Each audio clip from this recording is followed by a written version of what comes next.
which is weird. Matt, you are amazing, and Karen, you are my ultimate Ginge.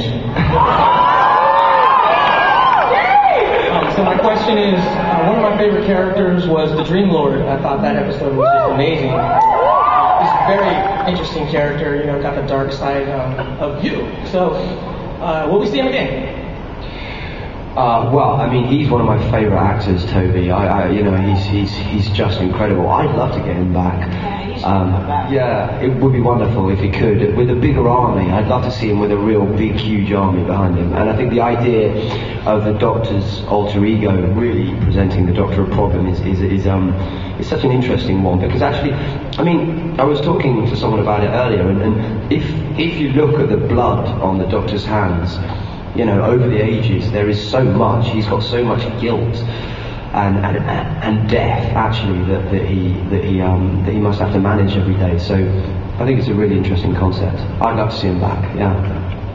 Can I ask a more mechanical question? Last night, weren't you guys at the Nerdist? Will Wheaton was there, and Will was talking about driving the Enterprise, and he was talking about the buttons and how he sort of knew how the Enterprise worked. And he asked you if you felt the same way, if you had the same thing about the TARDIS control board. And I want to know more, like, what all the switches do? Yeah, absolutely. Can you believe, when I turned up on my first day, they gave me a manual. They gave me a manual. Yeah, I mean, and like, you've seen it, right? And so I taught Karen how to fly. We spend hours just fiddling around. But if you look at if you look at the takes and stuff, I'm taking off and landing, it's always the same thing. I do the gear there, clink back the big lever with the lights, and then zip the handbrake. And then there's a lab, and there's a navigation system where he types in where he's going to go and stuff. So, yeah, the TARDIS just never gets boring, ever.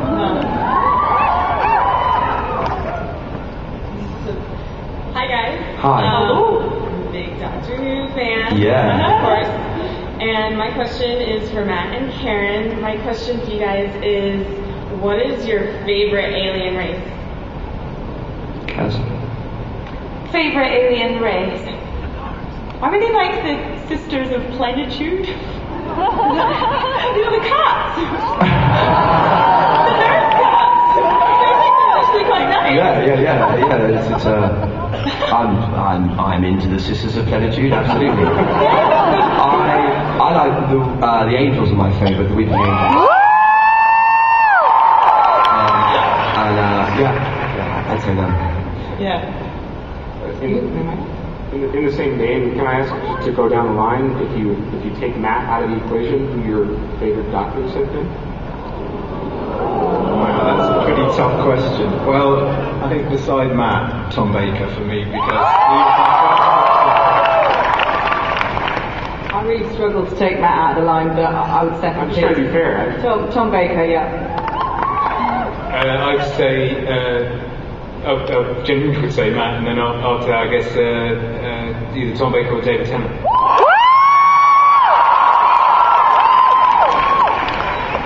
And I like Chris Eccleston. I like Troughton and. It's so hard, isn't it? Because, you know, what's so wonderful about this show is that everyone has their Doctor. And so hopefully in like 20 years' time, there'll be 5-year-olds going, and they'll be 25 going, yeah, Matt Smith is my Doctor, and Amy Pond was a companion and stuff. And oh, thank you so much. That's very sweet. That's the beauty of the show, I think. No love for Sylvester McCoy, but okay. I like Sylvester McCoy. Good. First of all, thank you all for the last 2 years. It has been amazing storytelling. My question is, given that you're coming up on the 50th anniversary, and particularly, I mean, you're at the home of genre and the Tribe of Geek, do you ever consider the fact that you are contributing to modern myth-making? Piers, Beth? no, we don't, because if we did, we'd be a bunch of arses, really, wouldn't we? But we do take Doctor Who incredibly seriously, and it is all of our lives, and we just want to make it brilliant because of the love, our own love of it, but also the love of all of you lot, because, I mean, who wouldn't want to when it's appreciated this much? So thank you very much for getting us to work every day. Hello. My name's Lex. I'd like to ask, why did you make the sound of the TARDIS something like... Good TARDIS sound, man. Yeah, why?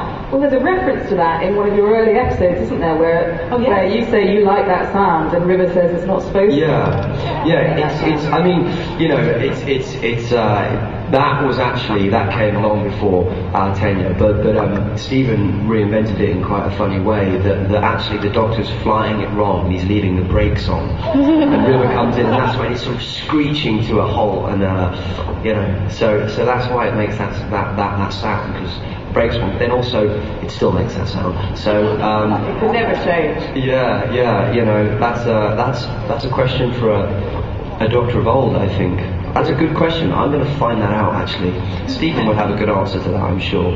It is part of that really compelling just iconography all of around the show, just the blue box, the sound it makes. Yeah. The sort of things that you can go back to as touchstones that end up having so much resonance after all this. I think basically all of that, the theme tune, the design of the Daleks, the design of the choice of the blue box is just a testimony to just the amazing people that worked on it in that first series in 1963.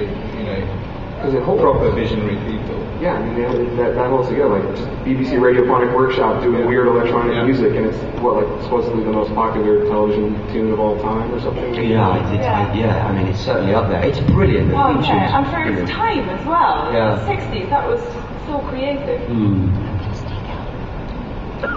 Hey. Hi, Matt. Hi. I was just wondering from everybody, why do you keep killing Rory?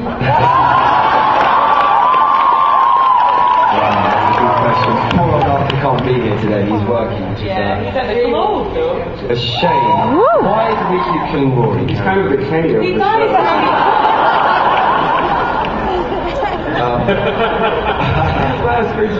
Yeah, I mean, you know, but we keep getting him back. Yeah. That's what's great. And he learns a lot every time he dies, doesn't he? Yeah. You know.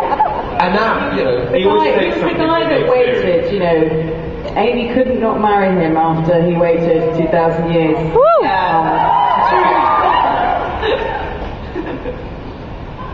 Hello, Doctor. Hello. I just wanted to say, I actually wear bow ties in real life, and they really are cool. Yeah. And so my question is for Matt and Karen. Throughout the show, or at least this last season, you had secrets for your characters that you actually had in real life as actors. And I was just curious, how does that affect your process? I think it really helps. Yeah. To keep, you know, if the characters are keeping things from each other, then it helps to actually not discuss them in real life. But you know, my secret, I've still got. You still don't know it. I know. There's something. Stephen's told Karen something about.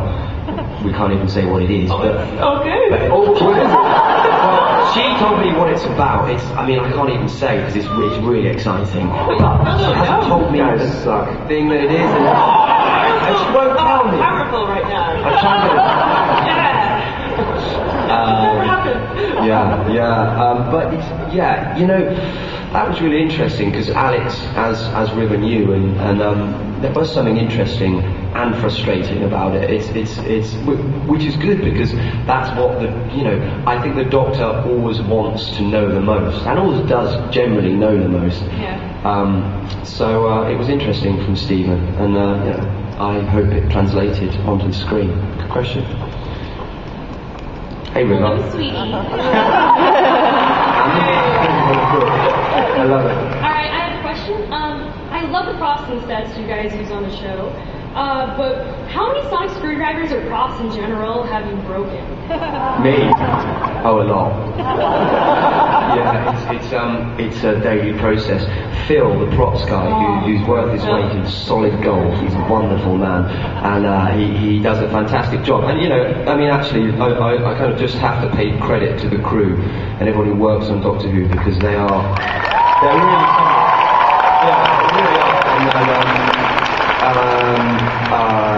there are. I mean, there's this great box, isn't there? The sonic box. Yeah, there's lots of sonics in it. And there's 5 sonic screwdrivers in it, and I break one a day, generally. Because I'm always flying around, I'm really clumsy. So a lot, sadly, and the TARDIS, there's always bits of it coming off in my hands and stuff. Yeah. Hi, Karen. So, I was wondering for all of you guys, if you could cross over Doctor Who with any show except for Torchwood, what would it be and why? Star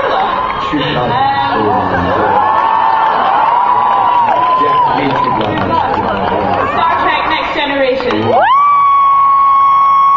I met Spiner the other day. Data. I got a picture with him and everything. Things last night you told Will Wheaton how excited you were to meet Brent Spiner. We were watching it from the audience when you did that to him, actually. I think it would be kind of cool. Like I hear that the Big Bang Theory keep referencing Doctor Who. It would be cool if we just popped up in a shop or something.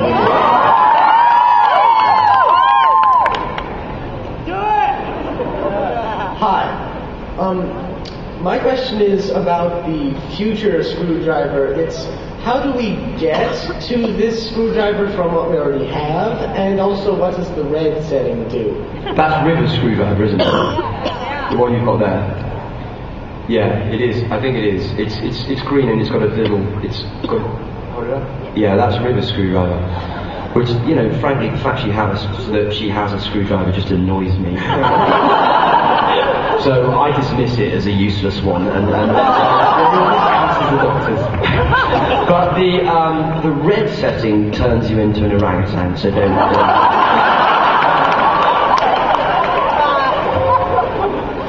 Oh wow! Look at that dress! That's spectacular. I almost wore that tonight as well. I would have been concerned though. Dr. Who fashion line. I was wondering, how much is River Song based on Bernice Summerfield? Because it's very similar to the Big Finish audio character.